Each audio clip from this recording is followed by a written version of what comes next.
नमस्कार दोस्तों, स्वागत है आपका मार्केट इन 10 मिनट्स में, जहां पर हमारा उद्देश्य होता है कि हम अपने निवेशकों को एक ही वीडियो में मात्र 10 मिनट के अंदर लगभग सभी डेली शेयर मार्केट अपडेट्स और जरूरी स्टॉक स्पेसिफिक न्यूज प्रोवाइड करें। तो हमारी इस वीडियो को लाइक करके हमें सपोर्ट जरूर करें और अगर आप हमारे चैनल पर पहली बार आए हैं तो इस चैनल को सब्सक्राइब जरूर कर लीजिए। साथ ही कमेंट में अपना फीडबैक देना ना भूले ताकि हम अपनी वीडियो को और भी बेहतर बना सके। भारतीय शेयर बाजार ने गुरुवार को शानदार रैली दिखाई और निफ्टी करीब 4 महीने के ऊपरी स्तर पर पहुंच गया। दिन भर बाजार में जोश बना रहा और हर सेक्टर में खरीदारी का माहौल दिखा। सेंसेक्स 862 अंक चढ़कर 83,468 पर बंद हुआ और निफ्टी 262 अंक उछलकर 25,585 पर पहुंच गया। बैंकिंग और एफएमसीजी शेयरों की तेजी ने बाजार को जबरदस्त सपोर्ट दिया। निफ्टी बैंक 57,423 पर बंद हुआ, जो अपने रिकॉर्ड हाई के करीब है। बैंकिंग शेयरों में Kotak Mahindra bank, axis bank, HDFC bank और आईसीआईसीआई बैंक ने शानदार प्रदर्शन किया। एक्सिस बैंक के मजबूत नतीजों और अच्छी क्रेडिट ग्रोथ से सेक्टर में जोश आया।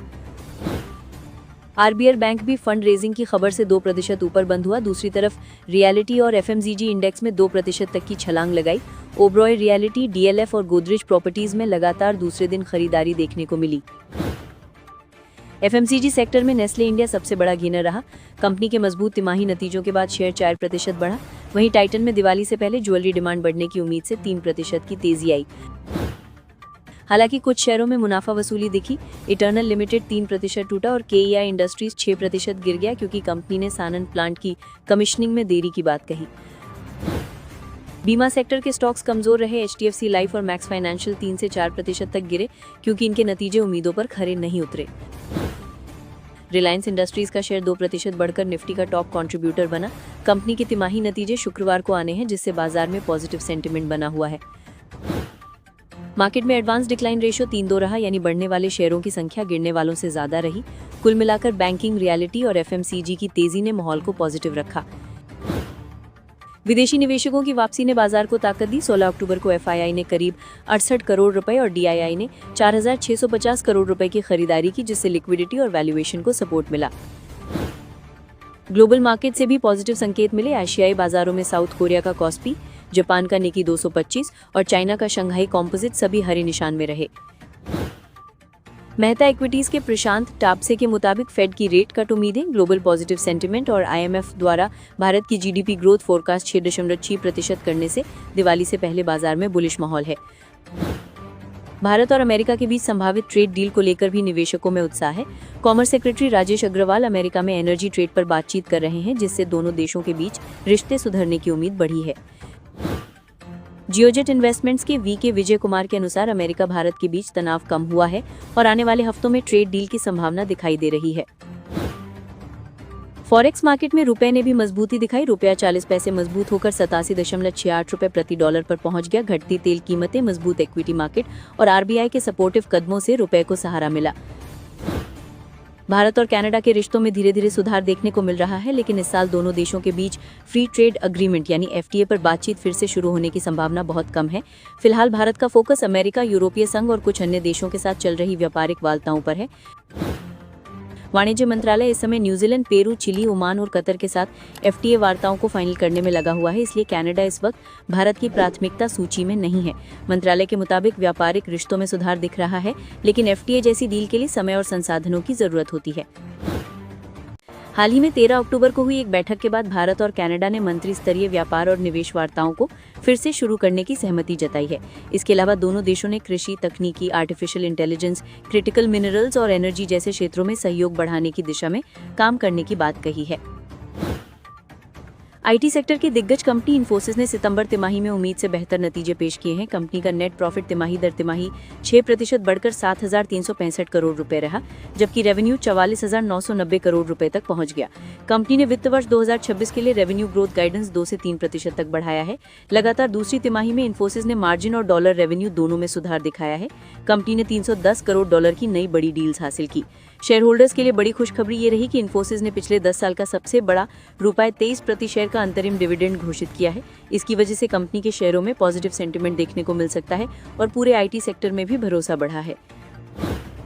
अब बात नेस्ले की करें तो दुनिया की सबसे बड़ी पैकेज्ड फूड कंपनी ने बड़े बदलाव की शुरुआत कर दी है।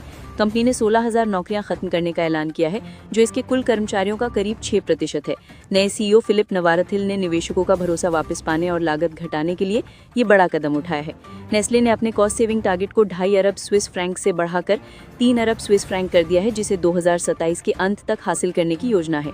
इसके बाद कंपनी के शेयरों में 8% तक की तेजी देखने को मिली। नेस्ले ने बताया कि तीसरी तिमाही में उसकी रियल इंटरनल ग्रोथ 1.5% रही, जो अनुमानित 0.3% से काफी ज्यादा थी। इससे कंपनी को अपनी टर्न अराउंड स्ट्रैटेजी को आगे बढ़ाने में मदद मिलेगी। 2025 में कंपनी को 700 मिलियन फ्रैंक की लागत बचत की उम्मीद है, जबकि कुल बचत 2026-27 में पूरी तरह हासिल की जाएगी। कंपनी ने 2025 के लिए अपने गाइडेंस में कोई बदलाव नहीं किया है और कम से कम 17% मार्जिन बनाए रखने का लक्ष्य रखा है। अब बात करें विप्रो की तो कंपनी के सितंबर तिमाही के नतीजे मिले जुले रहे। कंपनी की आय तिमाही दर तिमाही 22,080 करोड़ रुपए से बढ़कर 22,641 करोड़ रुपए रही, जो अनुमान से थोड़ी कम है। ईबिट 3,783 करोड़ रुपए रहा और मार्जिन 16.7% तक सुधरा। डॉलर रेवेन्यू 260.43 करोड़ डॉलर रहा, जो उम्मीद से बेहतर है। हालांकि साल भर में कंपनी के शेयरों में करीब 4.6% की गिरावट दर्ज की गई है। ज़ोमैटो की पेरेंट कंपनी इटर्नल ने सितंबर तिमाही में कमजोर नतीजे पेश किए हैं। कंपनी का मुनाफा सिर्फ 65 करोड़ रुपए रहा, जो पिछले साल 176 करोड़ रुपए था और अनुमानित 139 करोड़ रुपए से भी कम है।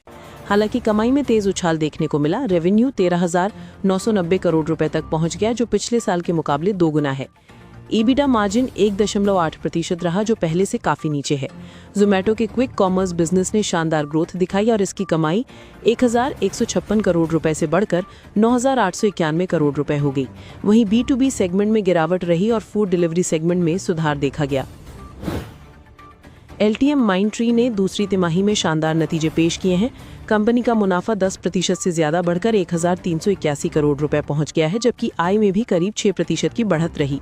कंपनी का मार्जिन सुधरकर 15.9% पर पहुंच गया और ईबिट में 17% की वृद्धि हुई है। नतीजे उम्मीद से बेहतर रहे और कंपनी ने 22 रुपए प्रति शेयर का डिविडेंड देने का ऐलान किया है, जिसकी रिकॉर्ड डेट 24 अक्टूबर तय की गई है। ओला इलेक्ट्रिक ने 16 अक्टूबर को अपना नया प्रोडक्ट ओला शक्ति लॉन्च किया है, जो कंपनी का पहला residential battery energy storage system है। ये घरेलू और छोटे बिजनेसों के लिए डिजाइन किया गया है, जो बिजली स्टोरेज के साथ स्वच्छ ऊर्जा को बढ़ावा देगा। कंपनी की तमिलनाडु गीगा फैक्ट्री और 4680 सेल मैन्युफैक्चरिंग क्षमता इस प्रोडक्ट के उत्पादन और सप्लाई को सपोर्ट करेगी। ओला शक्ति के लॉन्च के बाद कंपनी के शेयरों में 4.6% की तेजी आई और ये 55.20 रुपए तक पहुंच गया। ये लॉन्च भारतीय क्लीन एनर्जी और पावर स्टोरेज मार्केट के लिए एक बड़ा कदम माना जा रहा है। इससे देश में ऊर्जा स्टोरेज के क्षेत्र में नए अवसर बनेंगे और ओला इलेक्ट्रिक की बाजार स्थिति और मजबूत होगी। जोय फाइनेंशियल ने सितंबर 2025 तिमाही के नतीजे जारी किए हैं, जहां कंपनी का मुनाफा हल्का बढ़कर 695 करोड़ रुपए रहा, जबकि आय में 41.5% की मजबूत बढ़त देखने को मिली और ये 981 करोड़ रुपए पहुंच गई। हालांकि शेयर में मामूली गिरावट रही और पिछले एक साल में इसका प्रदर्शन लगभग 6.5% नीचे रहा है। JSW इंफ्रास्ट्रक्चर के दूसरी तिमाही के नतीजों में भी मुनाफा थोड़ा घटा है। कंपनी का नेट प्रॉफिट 2.8% घटकर 361 करोड़ रुपए रहा, लेकिन राजस्व में 26% की मजबूत बढ़त हुई। ऑपरेटिंग लेवल पर एबिटडा 24% गिरकर 514 करोड़ रुपए रहा। हालांकि कंपनी ने 28.9 मिलियन टन कार्गो हैंडल किया, जो पिछले साल से 3% ज्यादा है। खास बात यह रही कि उसके जयगढ़, धारमतार और साउथ वेस्ट पोर्ट ने शानदार प्रदर्शन किया, जिससे ऑपरेशनल मार्जिन में सुधार हुआ।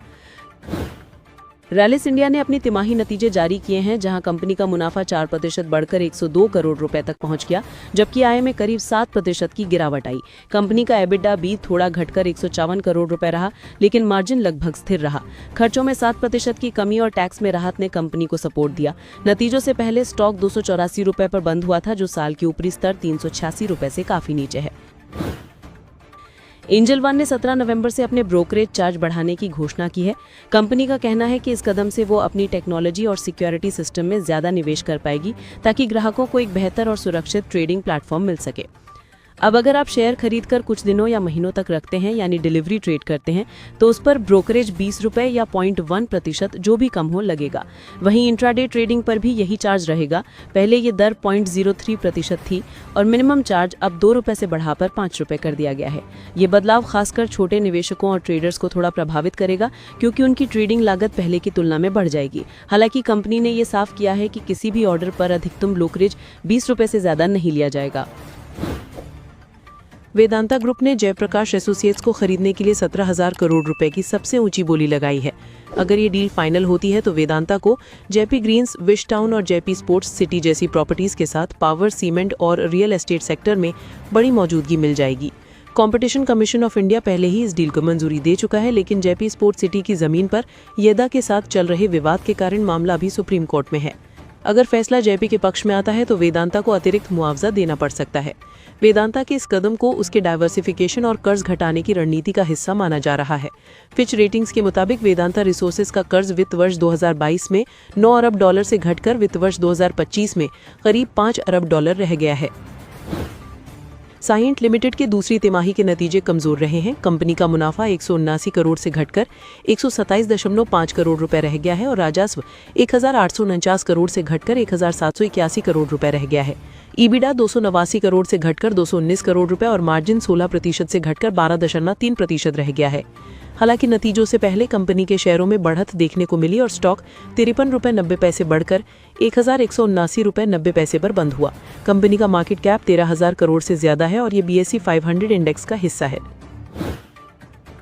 काजरिया केरामिक्स ने दूसरी तिमाही में मजबूत प्रदर्शन किया है। कंपनी का मुनाफा 84 करोड़ से बढ़कर 133 करोड़ रुपए हो गया है और राजस्व 1,162 करोड़ से बढ़कर 1,186 करोड़ रुपए हो गया है। ईबिडा 163 करोड़ से बढ़कर 214 करोड़ रुपए हो गया है और मार्जिन 14% से बढ़कर 18% हो गया है।